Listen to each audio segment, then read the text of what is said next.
ನಮಸ್ಕಾರ. ಮನುಷ್ಯ ಹುಟ್ಟಿದ ಮೇಲೆ ಒಂದಿನ ಸಾಯಲೇಬೇಕು. ಒಂದಿನ ಪ್ರಪಂಚ ಬಿಟ್ಟು ನಾವು ಮಣ್ಣಿಗೆ ಹೋಗಲೇಬೇಕು. ಪ್ರತಿಯೊಬ್ಬ ಮನುಷ್ಯ ಹುಟ್ಟಿದ ಮೇಲೆ ಸಾಯಲೇಬೇಕು. ಇರುವಾಗ ಅನಾರೋಗ್ಯ ಸಮಸ್ಯೆಗಳು ಯಾಕೆ ಬರುತ್ತೆ, ಯಾಕೆ ಕಾಡುತ್ತೆ, ಇದಕ್ಕೆ ಕಾರಣ ಏನು, ಮೆಡಿಕಲ್ ಅಸ್ಟ್ರಾಲಜಿ ಏನು ಹೇಳುತ್ತೆ, ಕೇಳ್ತಾ ಹೋಗಿ. ಎಸ್ಪೆಷಲಿ ಮಕ್ಕಳಲ್ಲಿ, ಚಿಕ್ಕ ಮಕ್ಕಳಲ್ಲಿ ಪದೇ ಪದೇ ಶೀತ, ಕೆಮ್ಮು, ನೆಗಡಿ, ಕಫ ಕಟ್ಟೋದು, ಜ್ವರ, ವಿಪರೀತ ಜ್ವರ ಬರೋದು, ಇನ್ಫೆಕ್ಷನ್ಸ್ಗಳಾಗೋದು, ಪದೇ ಪದೇ ಸೀನ್ತಾ ಇರೋದು, ಮೂಗು ಬ್ಲಾಕ್ ಆಗೋದು, ಇವೆಲ್ಲ ಯಾಕಾಗುತ್ತೆ ಅಂದರೆ ನೋಡ್ರಿ, ಜಲತತ್ವ ರಾಶಿಗಳಲ್ಲಿ ಕರ್ಕಾಟಕ ರಾಶಿ ಮತ್ತು ವೃಶ್ಚಿಕ ರಾಶಿಯಲ್ಲಿ ಗುರು ಶನಿ ಕುತ್ಕೊಂಡಿದ್ದಾಗ ಈ ಒಂದು ಪದೇ ಪದೇ ಮಕ್ಕಳಲ್ಲಿ ಇನ್ಫೆಕ್ಷನ್ಸ್, ಕೆಮ್ಮು, ನೆಗಡಿ, ಶೀತ, ಕಫ, ಸ್ಕೂಲಿಗೆ ಕಳಿಸಿದರೆ ಸಾಕು, ಬರೀ ಸ್ಕೂಲಿಗೆ ಕಳಿಸಿ 1 ವಾರ 15 ದಿನಕ್ಕೆ ಇನ್ಫೆಕ್ಷನ್ಸ್ ಬರ್ತಾನೆ ಇರುತ್ತೆ.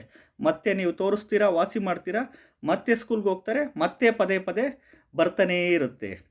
ನೀವು ಆ ಮಸೀದಿ ಅಲ್ಲಿ ಇಲ್ಲಿ ಹೋಗ್ಬಿಟ್ಟು ತಾಯ್ತ ಹಾಕ್ಸ್ಬಿಡೋಣ, ಸರಿ ಹೋಗುತ್ತೆ ಅಂತ ಮಾಡ್ತಾ ಇರ್ತೀರ. ಇನ್ನು ಗ್ಯಾಸ್ಟ್ರಿಕ್ ಬರಲಿಕ್ಕೆ ಕಾರಣ ಕುಜಗ್ರಹ. ಮಿಥುನ ರಾಶಿಯಲ್ಲಿ, ಕನ್ಯಾ ರಾಶಿಯಲ್ಲಿ ಕುಜಗ್ರಹ ಸ್ಥಿತವಾಗಿದ್ದರೆ, ಚಂದ್ರ ಮತ್ತು ಕುಜ ಸ್ಥಿತವಾಗಿದ್ದರೆ ಗ್ಯಾಸ್ಟ್ರಿಕ್ಕು, ಉಳಿತೇಗು, ಅಸಿಡಿಟಿ ಈ ಒಂದು ಕಾರಣ ಇರುತ್ತೆ. ಇನ್ನು ಕ್ಯಾನ್ಸರ್ ಬರಲಿಕ್ಕೆ ಲಕ್ಷಣಗಳು ಕರ್ಕಾಟಕ ರಾಶಿಯಲ್ಲಿ ಪಾಪಗ್ರಹಗಳು ರವಿ, ಕುಜ, ರಾಹು, ಶನಿ ಗ್ರಹಗಳು ಸ್ಥಿತವಾಗಿದ್ದಾಗ 8ನೇ ಮನೆ, 12ನೇ ಮನೆ ಆಗಿದ್ದರೆ ಒಂದು ಬರುವ ಲಕ್ಷಣಗಳು ಇರುತ್ತೆ. ಸಾಕಷ್ಟು ಕೇಸಸಲ್ಲಿ ನೋಡಿದ್ದೀನಿ. ವೃಷಭ ಲಗ್ನದಲ್ಲಿ ಆಗಿ 6ನೇ ಮನೆ ತುಲಾ ರಾಶಿಯಲ್ಲಿ ಈ ಪಾಪಗ್ರಹಗಳೆಲ್ಲ ಕುತ್ಕೊಂಡಿದ್ದಾಗ, ಜೊತೆಗೆ ಶುಕ್ರನು ಕುತ್ಕೊಂಡಿದ್ದಾಗ ಬ್ರೆಸ್ಟ್ ಕ್ಯಾನ್ಸರ್ಸ್ಗಳು ನಾನು ನೋಡಿದ್ದೀನಿ, ಎಷ್ಟೋ ಜಾತಕಗಳು ಅನಲೈಸ್ ಮಾಡಿದ್ದೀನಿ. ಇನ್ನು ಪೈಲ್ಸ್ ಬರೋದು, ಹೊಟ್ಟೆ ನೋವು ಬರ್ತಾ ಇರೋದು, ಗ್ಯಾಸ್ಟ್ರಿಕ್ ಬರ್ತಾ ಇರೋದು, ಕುರ, ಹುಣ್ಣ ಯಾಕಾಗುತ್ತೆ ಅಂತಂದರೆ ಈ BP, ಸಿಟ್ಟು, ಕೋಪ ಇವೆಲ್ಲ ಮೇಷಲಗ್ನ, ಸಿಂಹಲಗ್ನ, ಧನುರ್ಲಗ್ನದವರಿಗೆ ಕಟ್ಟಿಟ್ಟ ಬುತ್ತಿ.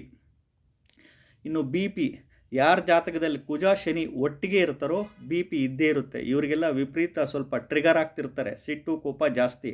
ಅದರಲ್ಲೂ ಈ ಮೇಷಲಗ್ನ, ಸಿಂಹಲಗ್ನ, ಧನುರ್ಲಗ್ನ ಆಗಿಬಿಟ್ರೆ ಇನ್ನೂ ವಿಪರೀತ ಕೋಪ ಬಂದ್ಬಿಡುತ್ತೆ. BP ಈ ಬ್ಲಡ್ಡಿಗೆ ಸಂಬಂಧಪಟ್ಟಂತೆ ಇರುತ್ತೆ.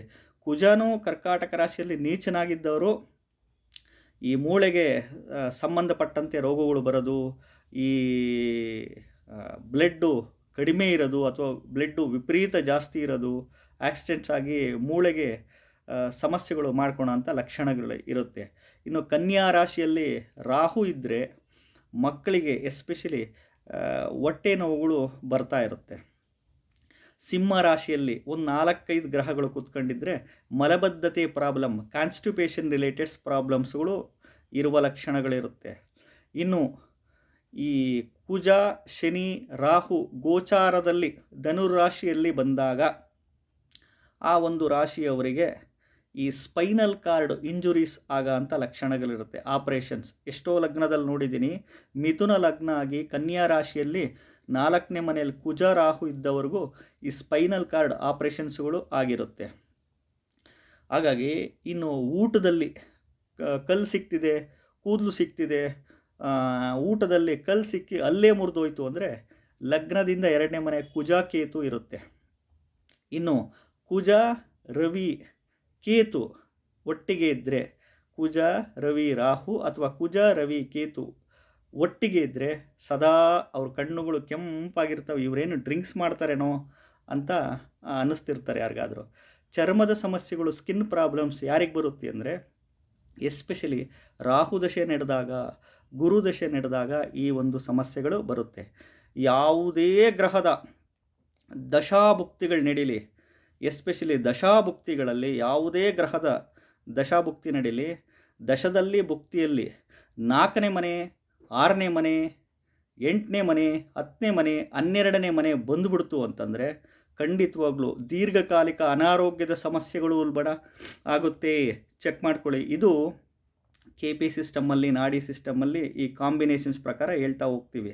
ಇನ್ನು ಇಂಡಿವಿಜುವಲ್ಲು ಗ್ರಹದ ಬಗ್ಗೆ ನಾವು ಹೇಳೋದಾದರೆ, ಯಾರ ಜಾತಕದಲ್ಲಿ ರವಿ ನೀಚನಾಗಿರ್ತಾನೋ ತುಲಾರಾಶಿಯಲ್ಲಿ ಅವರಿಗೆ ಕಣ್ಣಿನ ಸಮಸ್ಯೆಗಳು ಇರುತ್ತೆ, ತಲೆನೋವು, ಸೈನಸ್, ಮೈಗ್ರಾನ್ಸ್ ಪ್ರಾಬ್ಲಮ್ಸ್ಗಳು ಇರುತ್ತೆ, ಹಾರ್ಟಿಗೆ ಹೃದಯಕ್ಕೆ ಸಂಬಂಧಪಟ್ಟಂತೆ ಸಮಸ್ಯೆಗಳು ಉಲ್ಬಣ ಆಗುವ ಲಕ್ಷಣಗಳಿರುತ್ತೆ.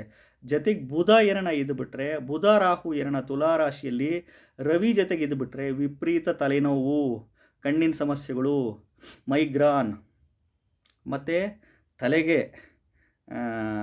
ಪೆಟ್ಟು ಬೀಳೋ ಅಂಥ ಚಾನ್ಸಸ್ ಇರುತ್ತೆ, ಬ್ರೈನ್ ಹ್ಯಾಮರೇಜ್ ಆಗೋ ಅಂಥ ಚಾನ್ಸಸ್ ಇರುತ್ತೆ, ತಲೆಯಲ್ಲಿ ಬ್ರೈನ್ನಲ್ಲಿ ಏನಾದರೂ ಗೆಡ್ಡೆಗಳು, ರಕ್ತ ಎಪ್ಪುಗಟ್ಟ ಅಂಥ ಚಾನ್ಸಸ್ಗಳು ಇರುತ್ತೆ.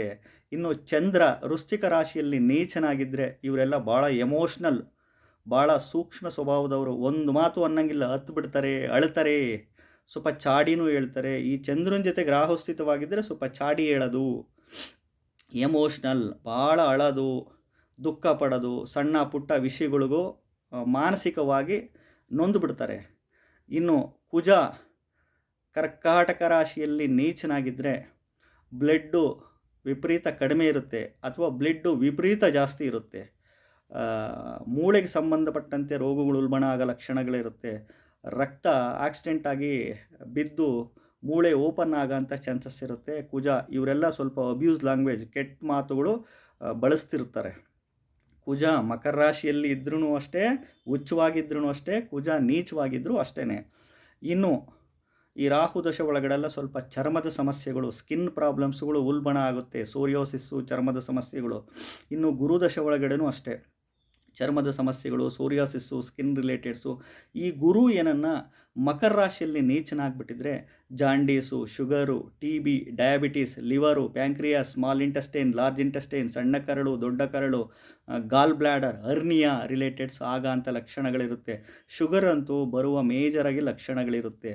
ಇನ್ನು ಶನಿ ಮೇಷರಾಶಿಯಲ್ಲಿ ನೀಚನಾಗಿದ್ದರೆ ಕೋರ್ಟು, ಕಚೇರಿ, ಪೊಲೀಸ್ ಸ್ಟೇಷನ್, ವ್ಯಾಜ್ಯಗಳು, ಅಲ್ಲಿ ಜಗಳ, ಇಲ್ಲಿ ಜಗಳ, ಆಕ್ಸಿಡೆಂಟ್ಸ್ಗಳಾಗೋದು, ಕೋರ್ಟು, ಕಚೇರಿ, ಪೊಲೀಸ್ ಸ್ಟೇಷನ್, ವ್ಯಾಜ್ಯಗಳು, ಇವ್ರಿಗೆ ತಡ್ಕೊಳಕ್ಕೆ ಆಗಲ್ಲ, ಬಾಯಿನಲ್ಲಿ ಬಂದರೆ ಕೆಟ್ಟ ಮಾತುಗಳು ಬಂದ್ಬಿಡುತ್ತೆ, ಅಷ್ಟು ಸಿಟ್ಟು, ಕೋಪ ರಿಲೇಟೆಡ್ಸು ಇದ್ದೇ ಇರುತ್ತೆ. ಇನ್ನು ಬುಧ ಏನನ್ನ ಮೀನರಾಶಿಯಲ್ಲಿ ನೀಚನಾಗಿದ್ದರೆ ಸ್ಟ್ಯಾಮರಿಂಗ್ ಅಂತೀವಿ, ಸ್ಟ್ಯಾಮರಿಂಗ್ ಮಾತಿನಲ್ಲಿ ತೊದಲು.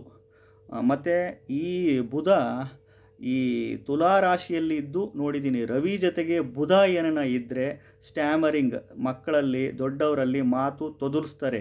ಮೀನರಾಶಿಯಲ್ಲಿದ್ದರೂ ಅಷ್ಟೇ, ಇವರು ಸ್ವಲ್ಪ ಏನು ಗೊತ್ತಾ, ಈ ಬುದ್ಧಿ ಅಷ್ಟಕ್ಕೊಂದು ಇದಿರೋದಿಲ್ಲ. ಮೀನರಾಶಿಯಲ್ಲಿ ಬುಧ ನೀಚನಾಗಿದ್ದರೆ ಒಂಥರ ಚೈಲ್ಡಿಶ್ ಆಡ್ದಂಗೆ ಆಡ್ತಿರ್ತಾರೆ, ಬುದ್ಧಿ ಸರಿ ಇರೋದಿಲ್ಲ.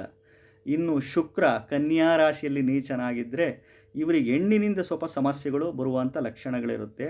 ಈ ಅಂಡಾಣು ಪ್ರಾಬ್ಲಮ್, ವೀರ್ಯಾಣು ಪ್ರಾಬ್ಲಮ್, ಗರ್ಭಕೋಶಕ್ಕೆ ಸಂಬಂಧಪಟ್ಟಂತೆ ಪ್ರಾಬ್ಲಮ್, ಈ ಸೆಕ್ಸು, ಲೈಂಗಿಕ ಒಂದು ಸಮಸ್ಯೆಗಳು ಉಲ್ಬಣ ಇರುತ್ತೆ, ವೀರ್ಯದ ಕೊರತೆ ಇವರಲ್ಲಿ ಕಾಣ್ತಾ ಇರುತ್ತೆ.